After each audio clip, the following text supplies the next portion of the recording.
Hello, I'm Walter and welcome back to my channel. This is the first full day of my trip to the Grand Tetons National Park. You may have seen the famous Ansel Adams photograph of the Grand Tetons and the Snake River winding in front of in an S-curve in front of the Grand Tetons. Well, probably 1 million photographers have come here to take that shot, and I'm no different. I am here and I'm going to do my own spin on it. I don't know how unique you can be because of the fact that probably every photographer, landscape photographer, just about has been here, but I'm going to try.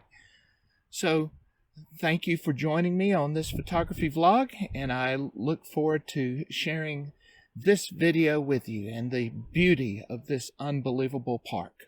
Now, I'm not vlogging every shot. There are a lot of people here, and so what I'm doing is just trying to get some different perspectives.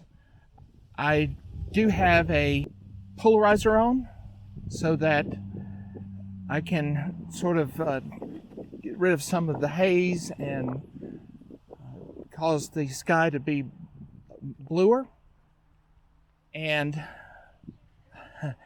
these look really good, at least in my viewfinder.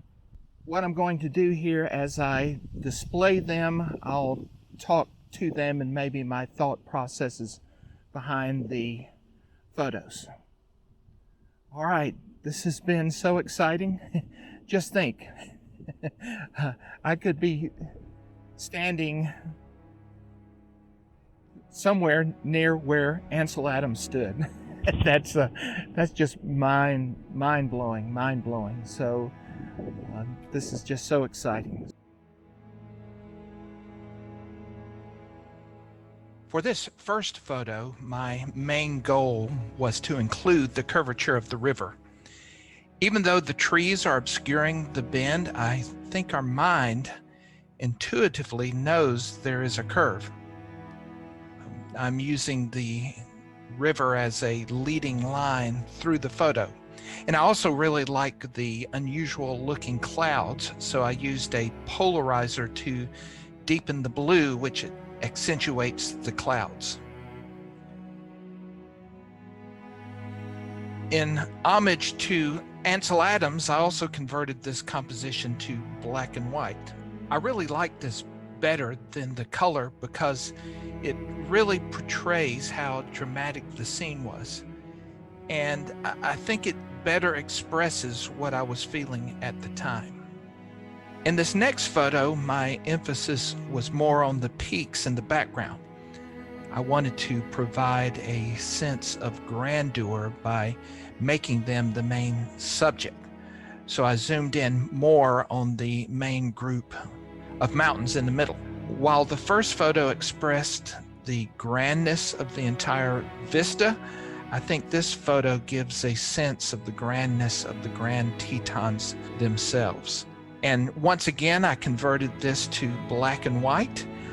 I think these peaks lend themselves to a black and white treatment. And again, it really portrays the grandness more than the color version.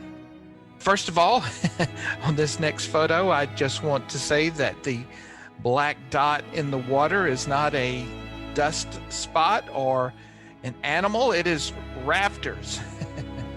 I included them in the photo because, as you see here in the full photo, they look like a dot compared to the peak in the background. It really shows the scale of the mountains.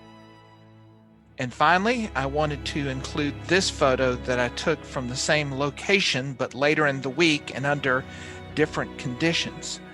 This one was taken right after the sun dropped below the peaks. It was somewhat overcast, but there was still color in the sky. This really demonstrates how light can impact a scene.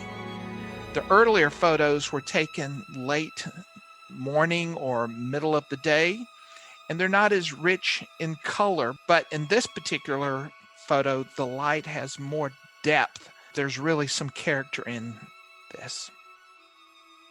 This was so fun, so fun. I just can't believe the beauty of this place. It's just unbelievable, unbelievable. I'm sure you're going to have to be putting up with my gushing during this whole trip.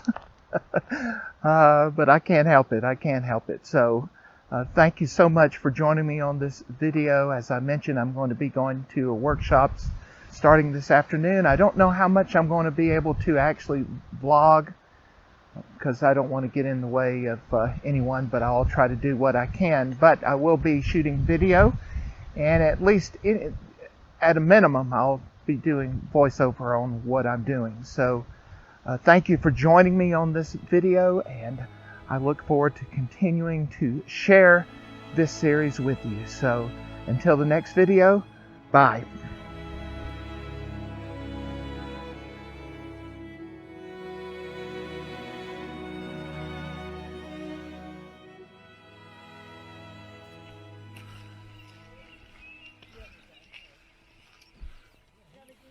John 1 and John 2.